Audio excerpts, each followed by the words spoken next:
Alright, home cooks, buckle up. Today I'm about to share the best chicken recipe you'll ever try. No exaggeration. If you've ever wondered how to make chicken so juicy and flavorful it practically disappears from the plate, this is it. Let's get right into it. First things first, grab 2 chicken breasts, pat them dry. This helps get a good sear. Sprinkle both sides generously with salt, black pepper, smoked paprika, and a little garlic powder. Trust me, the smoked paprika is the secret weapon here.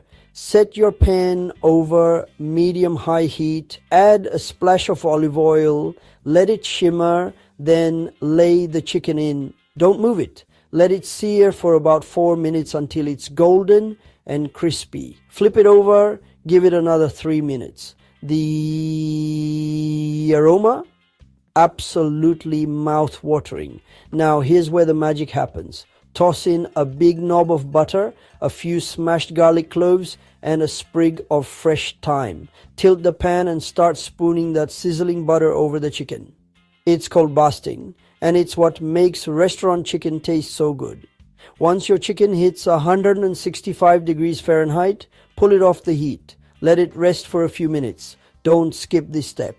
It keeps all those delicious juices locked in. While the chicken's resting, let's whip up a quick pan sauce. Lower the heat, pour in a splash of chicken broth, and scrape up all those golden bits from the bottom.